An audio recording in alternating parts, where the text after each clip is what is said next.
ನಮಸ್ಕಾರ. ನಿಜ ಕನ್ನಡ ನ್ಯೂಸ್ನ ಈ ವಿಶೇಷ ತನಿಖಾ ವರದಿಗೆ ಸ್ವಾಗತ. ಇವತ್ತು ನಾವು ದೇಶದ ಅತ್ಯಂತ ಬೃಹತ್ ಮೂಲಸೌಕರ್ಯ ಯೋಜನೆಯೊಂದರ ಸುತ್ತ ಎದ್ದಿರುವ ಒಂದು ದೊಡ್ಡ ಕಾನೂನು ವಿವಾದದ ಒಳಹೊಕ್ಕು ನೋಡಲಿದ್ದೇವೆ. ಯಾವುದೇ ಗೊಂದಲಗಳಿಲ್ಲದೆ ಕೇವಲ ಅಧಿಕೃತ ಡೇಟಾ ಮತ್ತು ಮೂಲಗಳ ಆಧಾರದ ಮೇಲೆ ಈ ಇಡೀ ವಿವಾದದ ಅಸಲಿ ಕಥೆ ಏನು ಅನ್ನೋದನ್ನ ವಸ್ತುನಿಷ್ಠವಾಗಿ ಅರ್ಥ ಮಾಡ್ಕೊಳ್ಳೋಣ ಬನ್ನಿ. ಈ ವರದಿಯಲ್ಲಿ ನಾವು ಏನೆಲ್ಲ ಕವರ್ ಮಾಡ್ತೀವಿ ಅಂತ ಒಮ್ಮೆ ನೋಡಿಬಿಡೋಣ. ಈ ಮೆಗಾ ಪ್ರಾಜೆಕ್ಟ್ನ ವಿವಾದ ಏನು, ಕೋರಂ ನಿಯಮ ಅಂದ್ರೆ ಏನು, ಅಲ್ಲಿನ ಅಸಲಿ ಹಾಜರಾತಿ ಡೇಟಾ ಏನು ಹೇಳುತ್ತೆ, ಇದರ ಬಗ್ಗೆ ಆಡಳಿತ ಮಂಡಳಿಯ ವಾದವೇನು ಮತ್ತು ಕೊನೆಯದಾಗಿ ಅರ್ಜಿದಾರರು ಇದನ್ನ ಹೇಗೆ ಪ್ರಶ್ನಿಸ್ತಿದ್ದಾರೆ ಅನ್ನೋದನ್ನ ಒಂದೊಂದಾಗಿ ಬಿಡಿಸಿ ಹೇಳ್ತೀವಿ. ಮೊದಲನೇದಾಗಿ ಈ ಬೃಹತ್ ಯೋಜನೆಯ ವಿವಾದ ಮತ್ತು ಕಲ್ಕತ್ತಾ ಹೈಕೋರ್ಟ್ ಮುಂದಿರುವ ಸವಾಲುಗಳ ಬಗ್ಗೆ ಗಮನಹರಿಸೋಣ. ಈ ವಿವಾದದ ತೀವ್ರತೆ ಅರ್ಥವಾಗಬೇಕಾದರೆ ಮೊದಲು ನಾವು ಈ ಪ್ರಾಜೆಕ್ಟ್ನ ಗಾತ್ರ ಎಷ್ಟಿದೆ ಅನ್ನೋದನ್ನ ನೋಡ್ಲೇಬೇಕು. ಇದು ಚಿಕ್ಕಪುಟ್ಟ ಪ್ರಾಜೆಕ್ಟ್ ಅಲ್ಲವೇ ಅಲ್ಲ. ಕೇಂದ್ರ ಸರ್ಕಾರದ ಈ ಗ್ರೇಟ್ ನಿಕೋಬಾರ್ ದ್ವೀಪ ಯೋಜನೆಯ ಮೌಲ್ಯ ಬರೋಬ್ಬರಿ 92,000 ಕೋಟಿ ರೂಪಾಯಿಗಳು. ಇಷ್ಟು ದೊಡ್ಡ ಮಟ್ಟದ ಯೋಜನೆ ಅಂದಮೇಲೆ ಅಲ್ಲಿನ ಸ್ಥಳೀಯರ ಒಪ್ಪಿಗೆ ಪಡೆಯುವ ಪ್ರಕ್ರಿಯೆ ಹೇಗಿರಬೇಕು? ಆದರೆ ಈ ಪ್ರಕ್ರಿಯೆಯಲ್ಲಿ ಅರಣ್ಯ ಹಕ್ಕುಗಳ ಕಾಯ್ದೆಯ ಉಲ್ಲಂಘನೆಯಾಗಿದೆ ಅಂತ ಆರೋಪಿಸಿ ಈಗ ಸಾಲು ಅರ್ಜಿಗಳು ಸಲ್ಲಿಕೆಯಾಗಿವೆ. ಇಷ್ಟು ಬೃಹತ್ ಯೋಜನೆಗೆ ಅನುಮತಿ ಪಡೆದ ರೀತಿ ಈಗ ನ್ಯಾಯಾಲಯದ ಕಟಕಟೆಯಲ್ಲಿದೆ. ಹಾಗಾದ್ರೆ ಈ ಅರ್ಜಿಗಳ ಹಿಂದಿರುವ ಮೂಲ ಕಾನೂನು ಏನು? ಇದನ್ನ ಅರ್ಥ ಮಾಡ್ಕೊಳ್ಳೋಕೆ ನಾವು ಎರಡನೇ ಭಾಗಕ್ಕೆ ಹೋಗ್ಬೇಕು. ಅದೇ ಕೋರಂ ನಿಯಮ.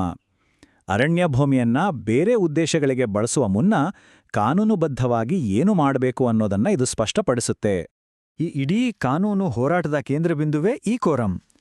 ಸರಳವಾಗಿ ಹೇಳಬೇಕಂದ್ರೆ ಯಾವುದಾದ್ರೂ ಒಂದು ನಿರ್ಧಾರ ತೆಗೆದುಕೊಳ್ಬೇಕು ಅಂದ್ರೆ ಒಂದು ಸಭೆಯಲ್ಲಿ ಕನಿಷ್ಠ ಇಷ್ಟು ಜನ ಇರಲೇಬೇಕು ಅಂತ ಒಂದು ಲೆಕ್ಕ ಇರುತ್ತಲ್ವಾ, ಅದನ್ನೇ ಕೋರಂ ಅನ್ನೋದು. ಗ್ರಾಮಸಭೆಯೊಂದು ಮಾನ್ಯವಾಗಬೇಕು ಅಂದ್ರೆ ಈ ಕನಿಷ್ಠ ಹಾಜರಾತಿ ಇರಲೇಬೇಕು. ಅರಣ್ಯ ಹಕ್ಕುಗಳ ಕಾಯ್ದೆಯ ಅಡಿಯಲ್ಲಿ ಕೇಂದ್ರ ಸರ್ಕಾರ ರೂಪಿಸಿರುವ ನಿಯಮಗಳು ಈ ವಿಚಾರದಲ್ಲಿ ಬಹಳ ಕಟ್ಟುನಿಟ್ಟಾಗಿವೆ.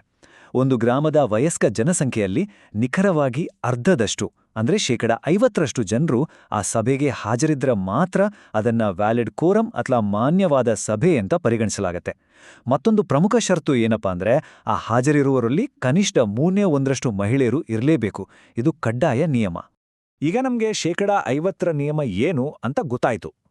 ಹಾಗಾದ್ರೆ ಮೂರನೇ ಭಾಗದಲ್ಲಿ ಆಗಸ್ಟ್ 12, 2022ರಂದು ನಡೆದ 3 ಗ್ರಾಮಸಭೆಗಳ ಅಸಲಿ ಹಾಜರಾತಿ ಡೇಟಾ ಏನಿದೆ ಅನ್ನೋದನ್ನ ಪರೀಕ್ಷಿಸೋಣ.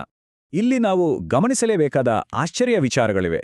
ಈ ಅಂಕಿಅಂಶಗಳನ್ನ ಒಮ್ಮೆ ನೋಡಿದ್ರೆ ನಮಗೆ ಆಶ್ಚರ್ಯ ಆಗುತ್ತೆ.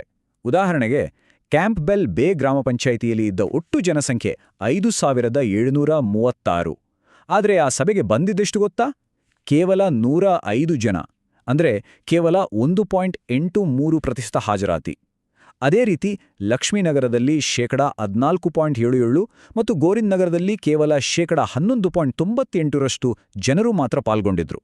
ಇದು ಕಾನೂನು ಹೇಳುವ 50% ನಿಯಮಕ್ಕಿಂತ ಎಷ್ಟೋ ಕಡಿಮೆ ಇದೆ. ಇದನ್ನ ಒಟ್ಟಾರೆಯಾಗಿ ನೋಡಿದ್ರೆ ಚಿತ್ರಣ ಇನ್ನೂ ಸ್ಪಷ್ಟವಾಗುತ್ತೆ.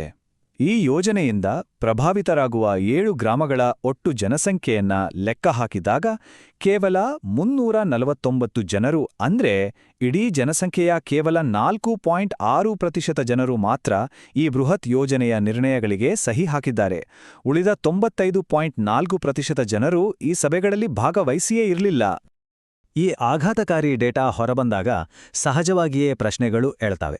ಅದಕ್ಕೆ 4ನೇ ಭಾಗದಲ್ಲಿ ಆಡಳಿತ ಮಂಡಳಿಯ ಅಧಿಕೃತ ಸಮರ್ಥನೆ ಏನು, ಅವರು ಸಲ್ಲಿಸಿರುವ ಪೂರಕ ಅಫಿಡವಿಟ್ನಲ್ಲಿ ಏನಿದೆ ಅನ್ನೋದನ್ನ ನೋಡೋಣ.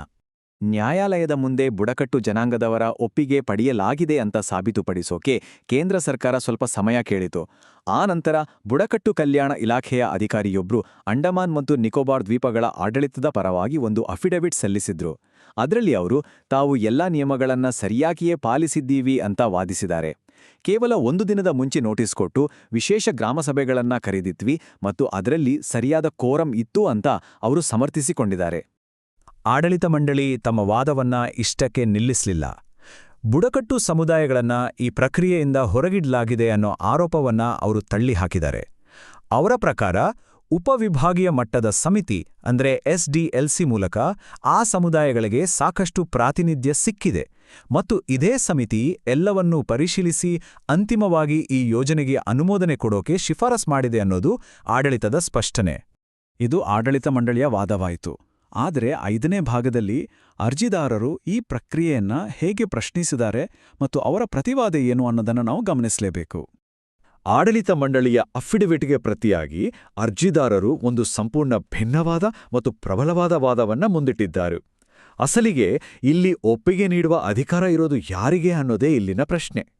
ನಿಕೋಬಾರಿಸ್ ಮತ್ತು ಶ್ಯಾಂಪೇನ್ ಅನ್ನೋ ಬುಡಕಟ್ಟು ಸಮುದಾಯಗಳು ಈ ಗ್ರಾಮಸಭೆಯ ವ್ಯಾಪ್ತಿಯಲ್ಲೇ ಬರೋದಿಲ್ಲ ಅಂತ ಅವರು ಹೇಳ್ತಿದ್ದಾರೆ.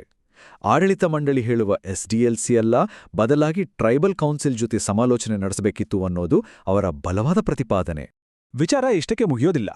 ಅಲ್ಲಿ ದಾಖಲಾಗಿರುವ ಹಾಜರಾತಿ ಪಟ್ಟಿಯ ಬಗ್ಗೆಯೇ ಅರ್ಜಿದಾರರು ಗಂಭೀರವಾದ ಅನುಮಾನಗಳನ್ನ ವ್ಯಕ್ತಪಡಿಸಿದ್ದಾರೆ. ಯಾಕೆ ಗೊತ್ತಾ? ಈ 3 ಗ್ರಾಮಸಭೆಗಳಲ್ಲಿ ಒಂದೇ ರೀತಿಯ ಡಜನ್ಗಟ್ಲೆ ಹೆಸರುಗಳು ಪದೇ ಪದೇ ಕಾಣಿಸ್ಕೊಂಡಿದ್ದಾವೆ. ಅಷ್ಟೇ ಅಲ್ಲ, ಒಂದೇ ಸಭೆಯ ಹಾಜರಾತಿ ಪಟ್ಟಿಯಲ್ಲಿ ಒಂದೇ ಹೆಸರು 2 ಬಾರಿ ರಿಪೀಟ್ ಆಗಿರುವಂಥ ಅಕ್ರಮಗಳನ್ನು ಅವರು ನ್ಯಾಯಾಲಯದ ಮುಂದಿಟ್ಟಿದ್ದಾರೆ.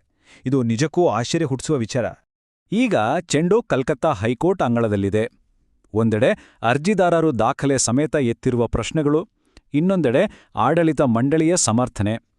ಇದೆಲ್ಲದರ ನಡುವೆ ನಮ್ಮೆದುರು ನಿಲ್ಲುವ ಅಂತಿಮ ಪ್ರಶ್ನೆ ಒಂದೇ. ಬರೋಬ್ಬರಿ 92,000 ಕೋಟಿ ರೂಪಾಯಿಗಳ ಇಷ್ಟು ಬೃಹತ್ ಯೋಜನೆಗೆ ಕೇವಲ 4.6% ಹಾಜರಾತಿಯನ್ನ ಕಲ್ಕತ್ತಾ ಹೈಕೋರ್ಟ್ ಕಾನೂನುಬದ್ಧ ಕೋರಂ ಅಂತ ಒಪ್ಪುಕೊಳ್ಳುತ್ತಾ?